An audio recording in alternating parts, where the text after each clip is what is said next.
श्री सत्यनारायणाय नमः। प्रेम से बोलो श्री सत्यनारायण भगवान की जय। श्री गणेशाय नमः। व्यासः उवाच एकदा नैमिषारण्ये ऋषयः शौनकादयः प्रपृच्छन्मुनयः सर्वे सूतं पौराणिकं खलु। ऋषयः ऊचु व्रतेन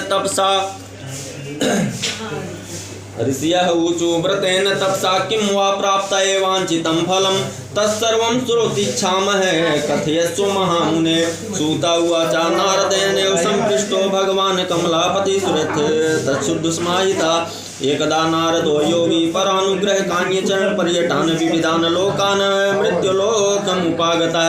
आप ध्यान पूर्वक भगवान का नाम स्मरण करते रहें। आप और हम कथा कह रहे हैं, ध्यान पूर्वक सुनिए। मन में श्रीमन नारायण भगवान का जाप करिए। ओम नमो भगवते वासुदेवाय नमः, ऐसा मन में जाप करिए। किस प्रकार से कथा में पहले अध्याय में है कि मुनि श्रेष्ठ तथा विद्याभूषण श्री व्यास जी श्रोतागणों से कहते हैं कि एक समय नैमिषारण्य में शौनक इत्यादि 88 सहस्त्र ऋषि एकत्रित होकर के आपस में विचार कर रहे थे कि कलयुग आ रहा है।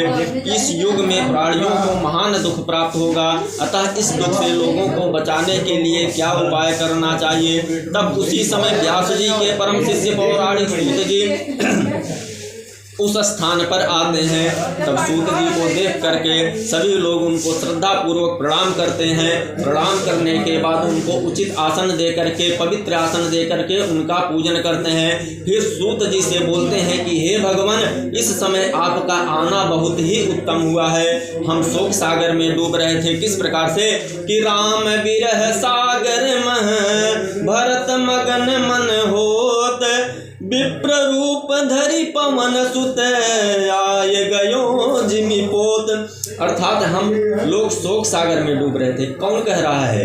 सभी ऋषि लोग अपने गुरुदेव भगवान से कह रहे हैं, आप नौका के समान आकर के हमारा उद्धार किए हैं। यह प्रसन्नता का विषय है कि कह रहे हैं कि हे प्रभु, कराल कलयुग निकट आ रहा है, धर्म की किस प्रकार से रक्षा हो सकेगी, इसी चिंता से हम सब लोग दुखी हैं। क्योंकि इस कलयुग में ऐसे लोग होंगे कि भगवंत कथा न रुचेगी जिन्हें नहीं शास्त्र की बात पे ध्यान धरेंगे।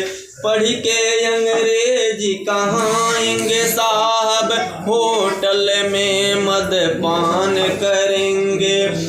करी खंडन तीर्थ मंदिर का नहीं पुण्य कथाय रुदान करेंगे। यानी हे भगवान, व्रत अथवा तप करके जिस प्रकार से मन वांछित फल प्राप्त हो वह कृपा करके कहिए, ऐसी हम लोगों की इच्छा है।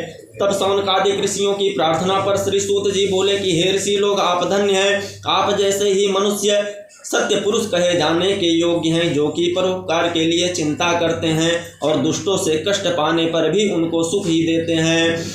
कह रहे हैं कि इस शरीर को परोपकार में लगाना चाहिए। किस प्रकार से कि जिस प्रकार से आप लोग हमसे पूछ रहे हैं कि कौन सा व्रत तथा तप है जो उत्तम हो और हमको करना चाहिए जिससे हमारी मनोकामना पूर्ण हो। जिस प्रकार से आप लोग हमसे पूछ रहे हैं, उसी प्रकार से एक बार भगवान से नारद मुनि ने भी पूछा था।